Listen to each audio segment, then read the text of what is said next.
Est-ce que nous sommes prêts? Est-ce qu'on peut commencer? Patrick, il faut qu'on fasse un peu ensemble aujourd'hui. Oui, je suis là pour toi. Donc, bienvenue à cet entraînement des ambassadeurs. Patrick m'a dit, de quoi est-ce que tu veux parler aujourd'hui? J'ai dit, je veux retourner aux sources, aux racines. Nous allons donc parler d'un de mes thèmes favoris, la toxicologie environnementale. Oui, je vais effectivement vous parler de ma passion. Il y a eu des conversations intéressantes ces quelques dernières semaines.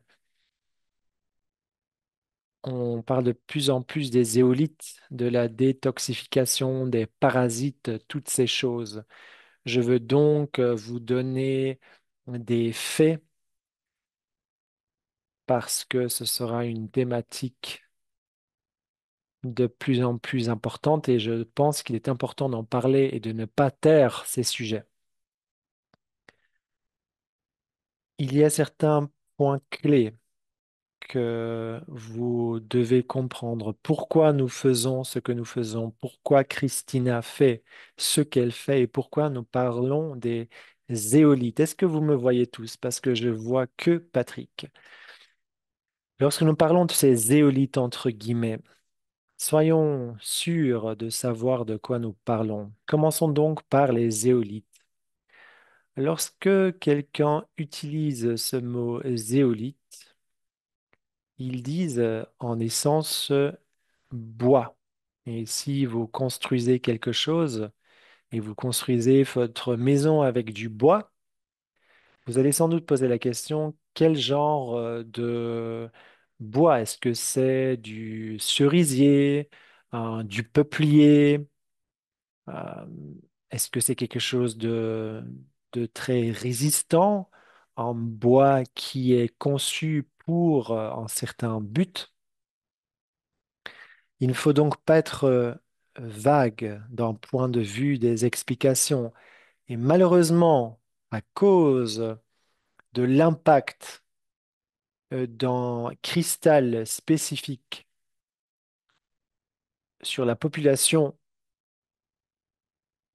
depuis non seulement les dernières 500 000 années, certains disent que cette planète a quelques milliards d'années, mais voici donc la vérité par rapport à pourquoi cette classe de minéraux et de cristaux a autant de valeur. Lorsqu'il y a eu les éruptions volcaniques pour former notre Terre, les volcans, encore aujourd'hui, sont la source naturelle la plus haute de toxines et de métaux lourds. L'aluminium et d'autres toxines, d'autres métaux sont émis dans l'atmosphère à travers ces gaz dans l'atmosphère. Lorsque cette planète a été formée par les éruptions volcaniques, il y avait un processus unique qui a pris certains de ces éléments pour créer des plans d'eau, des lacs, et ces cristaux et ces minéraux ont été formés. 80 plus de 80 formes de zéolite ont été formées. Il y a certaines cellules qui permettent de prendre et de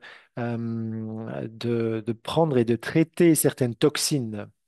Elles ont été utilisées depuis plusieurs milliers d'années pour ces propriétés, pour assainir la nourriture, pour assainir l'air, l'eau, les sols et soigner les animaux. Il y a 20 ans, plus ou moins, un scientifique à Cleveland, Martin Hoffman, avait une épouse qui souffrait d'un cancer et il a essayé de trouver une solution et comment faire certaines choses différemment. Il a créé un processus pour la clénoptylite.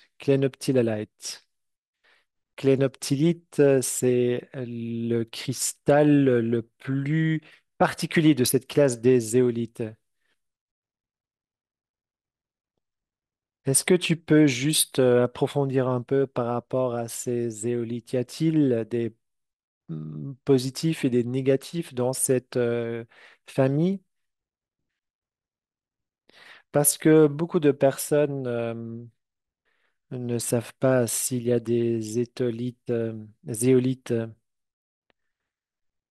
et il peut y avoir des zéolithes nocifs.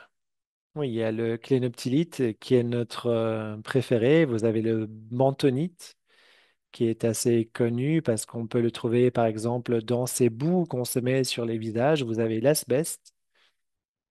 Oui, l'asbeste, c'est un zéolite.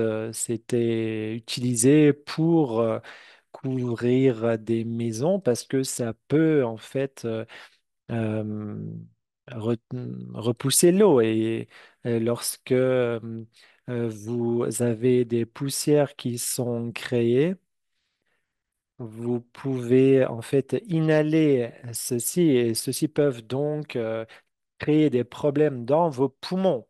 L'asbeste, mais mine de rien, c'est un zéolite. Donc, lorsque quelqu'un vous vend un produit à base de zéolite, vous devez vous poser la question, quel est ce produit? D'autres produits ne sont pas propres à la consommation humaine. Toujours est-il, il s'agit de zéolite. Vous avez Mordendite, vous avez Urandite, donc beaucoup de cristaux différents qui tombent ou qui sont repris dans cette famille des zéolithes, de cette classe de zéolithes. Mais il y en a un qui est puissant pour la détoxification de l'environnement. C'est une petite substance et la plus importante. C'est la raison pour laquelle on l'utilise pour assainir l'eau. Par exemple, les services d'assainissement d'eau municipaux utilisent cette substance dans leur système de filtration avec le charbon et d'autres substances. Lorsque quelqu'un vous parle d'un produit de zéolite et n'est pas spécifique, je ne parlerai pas avec cette personne parce que sans doute elle n'en sait pas assez sur ceci et ne fait que du marketing. Si vous comprenez les clinoptylites, vous avez cette structure qui est chargée négativement, une structure d'alvéole et qui rend cette substance unique pour un processus naturel de détoxification. Aussi, c'est un safe naturel. Si par exemple vous avez quelque chose qui était dans l'environnement pendant quelques millions d'années, ceci va être contenu dans cette substance. La source est également très importante et vous pouvez bien sûr me citer sur cela parce que j'ai les données nécessaires. Nous ne les partageons pas souvent parce que notre source de clénoptylite pour utiliser Clean Slate, alors la source de clénoptylite, du zéolite dont tout le monde parle. Oui, bien sûr, ça fait partie, le quartz, par exemple, fait partie de cette famille, effectivement. Le clinoptylite que nous utilisons, clinoptylite est utilisé pour la production de clean slate, 97% et 3% de benzínite.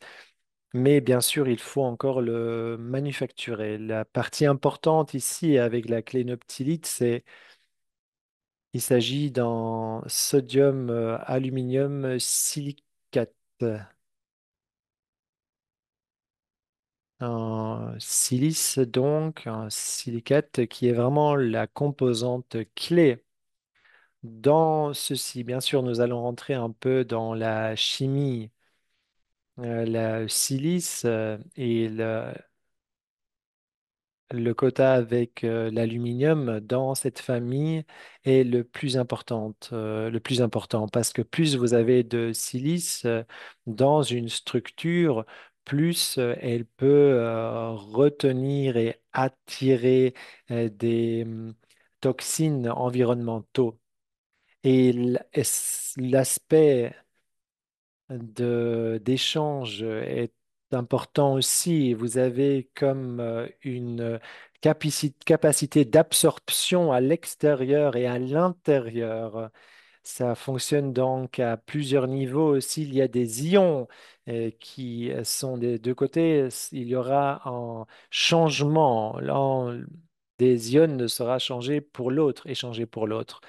Ce que Christina a créé est important parce que je vais voir si je peux faire une partage d'écran pour vous montrer ça plus clairement encore.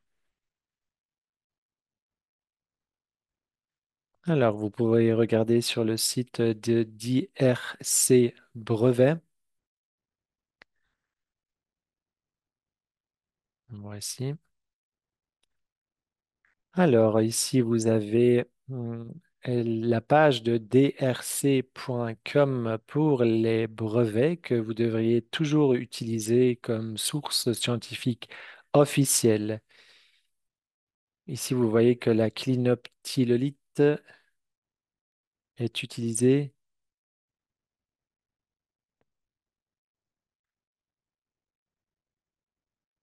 Vous voyez que dans tous les produits, nous utilisons la clinoptilolite. Là, nous passons déjà à WeStore. Donc, si quelqu'un questionne les produits que nous vendons, tels Clean Slate, et prétend que Clean Slate ne comporte pas de clinoptilolite, vous pouvez montrer cette page officielle et c'est une valeur scientifique incroyable partagée avec le gouverneur de l'État de Caroline du Sud il y a 2 semaines. Donc la clinoptilolite est très importante et ces données officielles le prouvent. Qu'est-ce que cela signifie? La clinoptilite est un aminosylite. C'est unique. Qu'est-ce qu'on a fait ces 20 dernières années? Je vais vous montrer un autre brevet pour vous donner une autre référence. Je connais les brevets par cœur, donc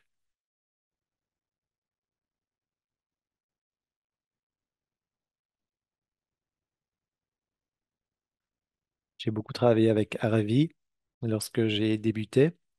Harvey Kraftman qui a commencé avec cette campagne. Donc là, vous voyez le nom du brevet, Harvey Kaufman. Le nombre, il a donc développé un mécanisme. Il voulait se débarrasser d'un certain type de cancer, étant donné que sa femme en souffrait. Moi-même, j'ai commencé parce que mon père souffrait d'un mélanome. J'ai donc utilisé cette solution pour m'en débarrasser il y a plus de 20 ans. Ce qu'Hervé a fait, c'était de créer un processus et en prenant un acide phosphorique qu'il a mélangé avec les clinoptilolites, il a mélangé, le phosphore s'est évaporé en forme de gaz et ce qui est resté, c'est donc la clinoptilolite avec de très bons résultats au début. Ce que nous avons appris ces 20 dernières années, c'est que l'acide phosphorique se casse et dissout la silice. Ce n'est pas bon. Toutes ces autres compagnies qui utilisent la zéolite et qui vendent ces produits à base de zéolite.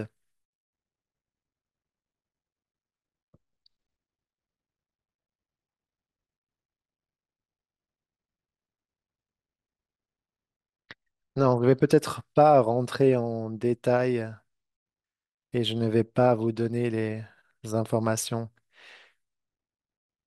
Est-ce que tu ne peux pas nous parler davantage de la silice?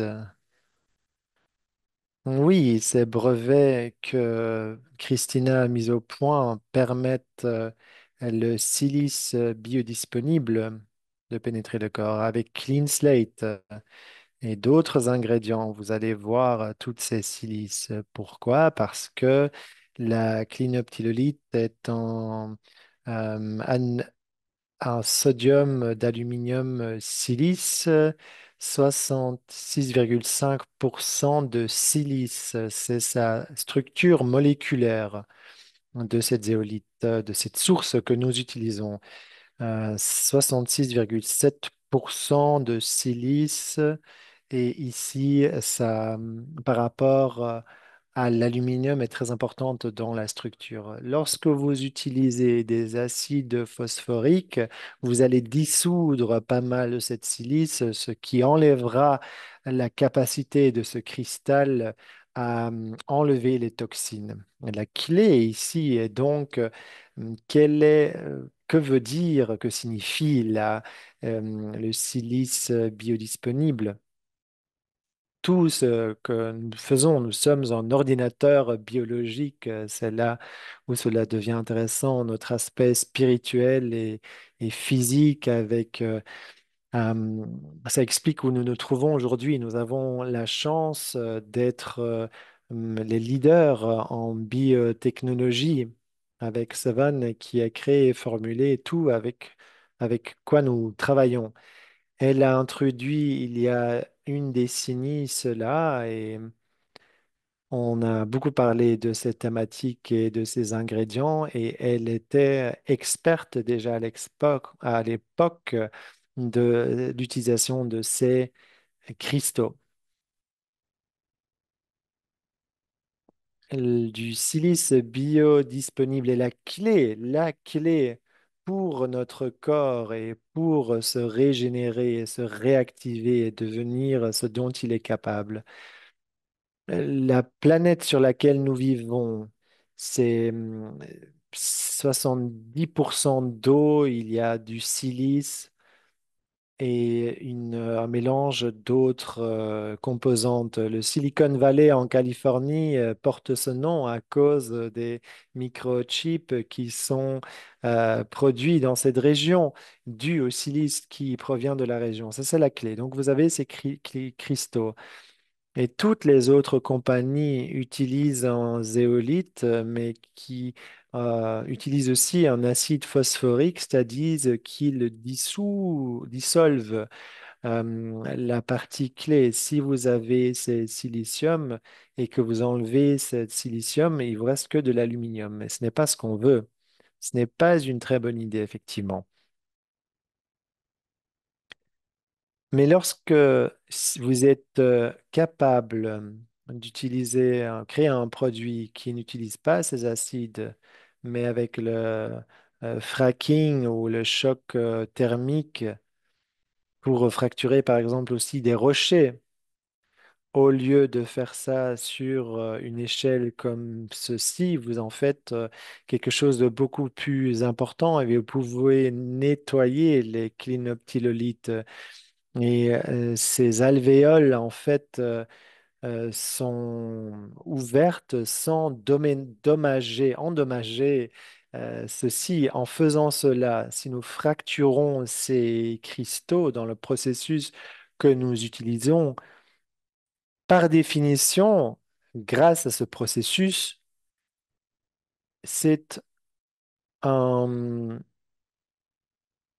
c'est quelque chose, un processus très sûr. Vous avez donc une substance avec laquelle vous commencez, 66,7% de silice que nous avons breveté, et vous rajoutez des ingrédients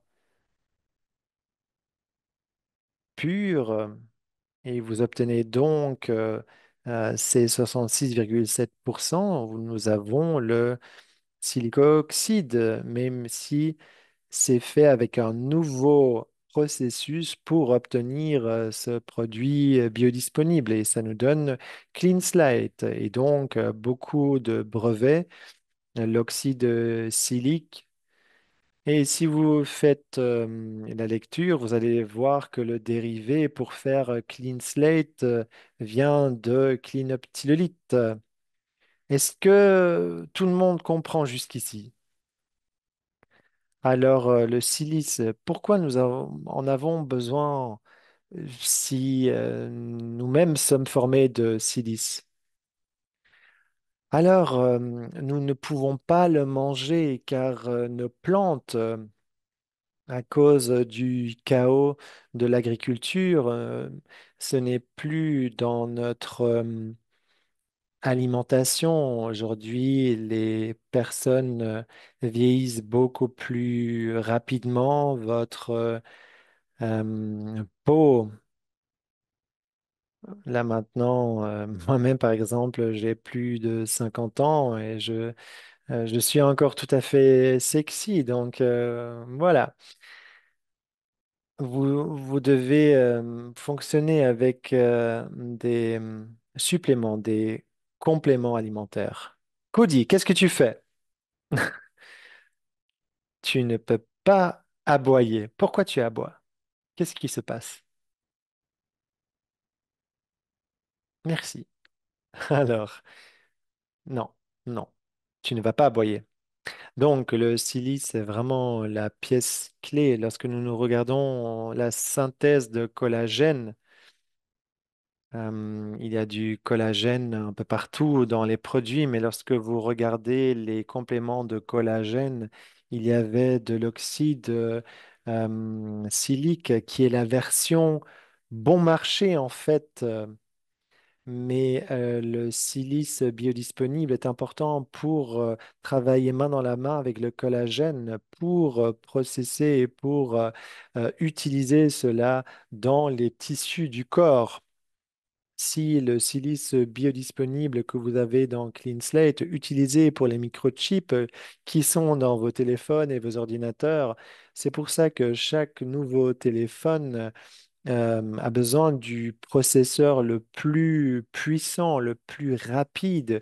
C'est pourquoi Nvidia est une entreprise tellement importante parce qu'ils font ces chips très performants qui augmentent la vitesse de computation de vos ordinateurs.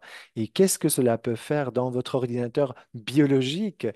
Première chose, en silice biodisponible. Deux, votre système opérationnel est activé, on se débarrasse des toxines environnementaux, etc. Clean Slate est vraiment la clé pour cela.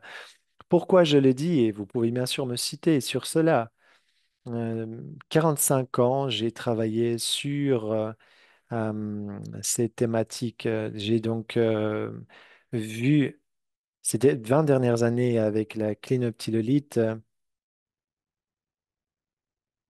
le plus important, j'étais au début de comment cette industrie en fait s'est mise en place et j'ai vu les évolutions, je vois les problèmes, j'ai vu beaucoup d'entreprises dans dans cela et donc oui, vraiment, je pense que je suis un expert, que nous sommes les experts en la matière.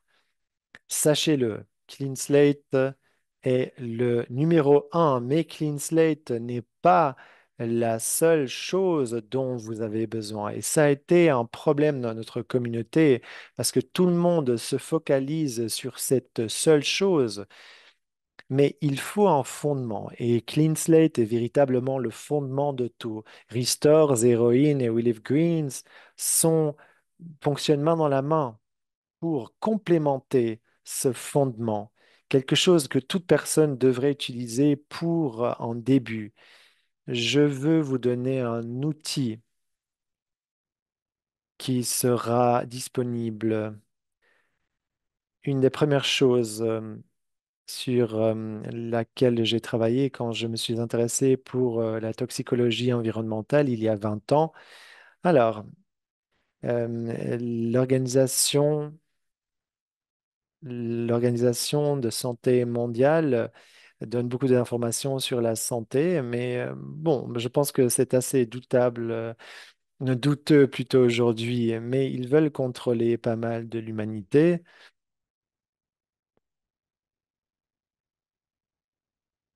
Il y a beaucoup de discussions par rapport à cela. Dans le marketing, ce qui est important, c'est d'utiliser ce que tout le monde, ce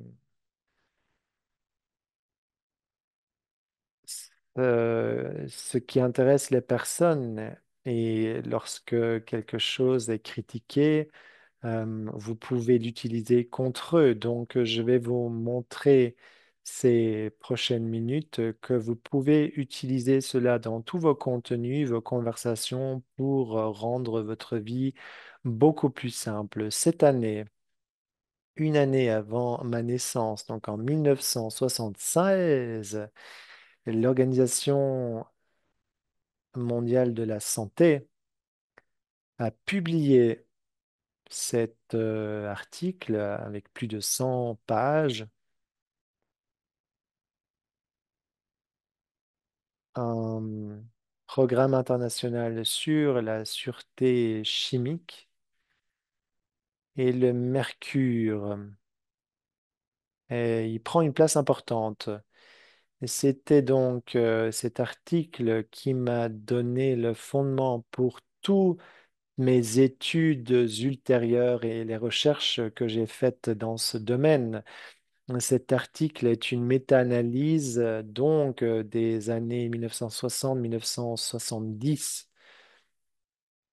Elle vous montre les preuves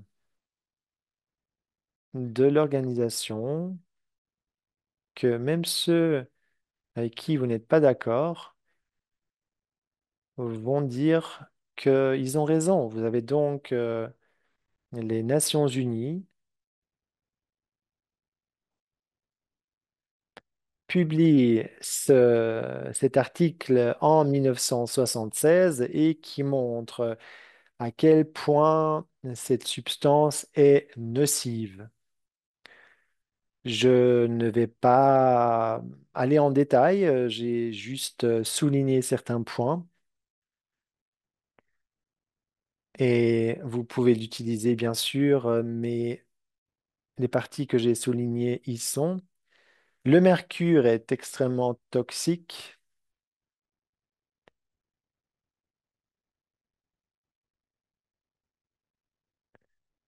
Oui, alors donc différentes choses. Donc là, on explique à quel point le mercure est nocif avec les nanogrammes par millimètre, nanogrammes par litre, etc., etc.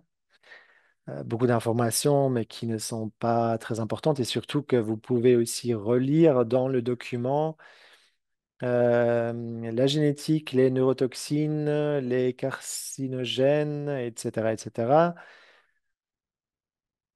Tératogénicité. Donc, toutes ces choses, vous pouvez les voir et donc que il y a des transformations environnementales, génétiques, comment cela peut créer un chaos, etc., etc. Donc, il y a beaucoup d'informations. Allez le relire si vous le souhaitez. Et ils ont arrêté voilà, de faire cela. Donc, tout cela, comme je l'ai dit, a été publié en 1976. Je vous encourage à y jeter un coup d'œil. Bianca, je sais que tu adores ce genre de contenu. Et donc, toutes ces informations proviennent de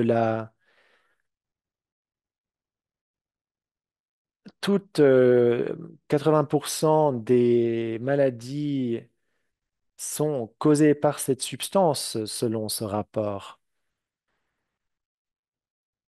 Alors, d'autres choses à prouver. Voici les résultats. Un laboratoire de Stéphane, il a perdu pas mal de poids et maintenant il souffre d'alopécie.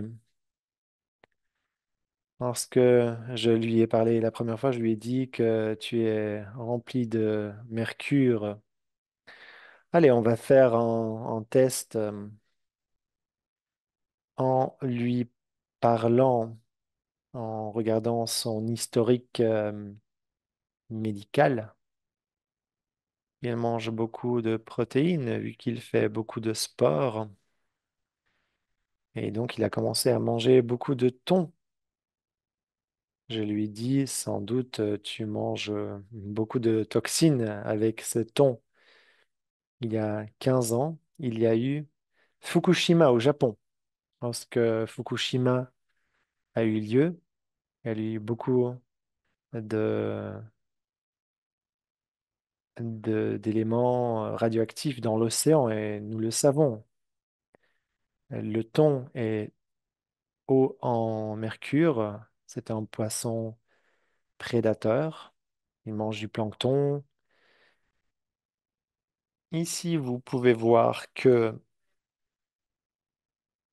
c'est un fondement. C'est comme ça que nous faisons les choses et vous pouvez le faire de la même manière. Vous pouvez parler à John Hayton. Nous pouvons commander ces tests pour vous, quel que soit le prix. Vous ne serez pas obligé de payer ce genre de tests qui sont très chers chez les docteurs. Vous voyez le césium et le mercure. Ce sont les deux substances que nous allons observer. Le mercure, ça devrait se trouver à zéro. Parce qu'on ne veut pas avoir du mercure qui circule dans votre corps. Pour le césium, le voici, la valeur devrait être de zéro.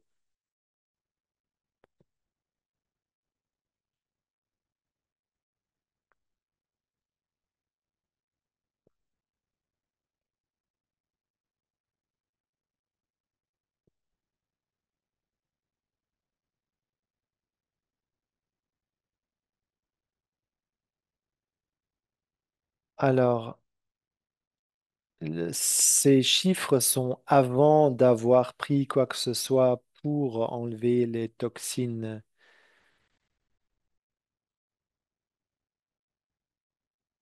Et donc 6,4 de césium et 3,9 de mercure, ce qui est horrible. Il est toxique de manière chronique. Donc le césium et le mercure sont extrêmement hauts. Pourquoi? Nous l'avons, nous lui avons prescrit du clean slate, juste une goutte le matin, une goutte le soir.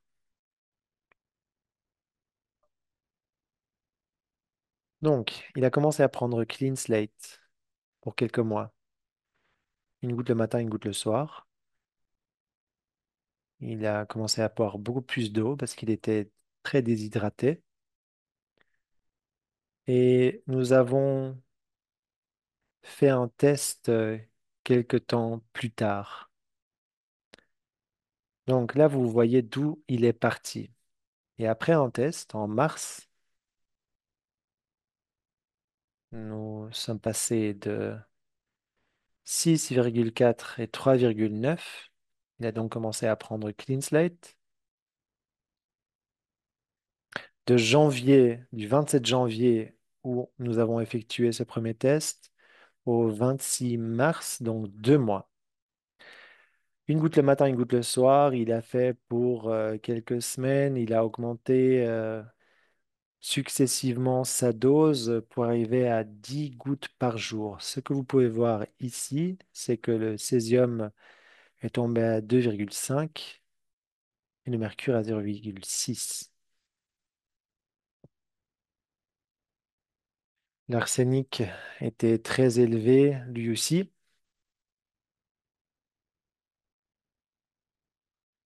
Là, il n'y a presque plus de césium et surtout, il n'y a presque plus de mercure. Nous avons des preuves.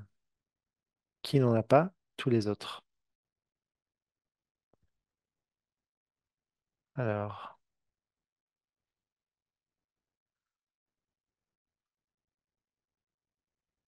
c'est là où la vérité.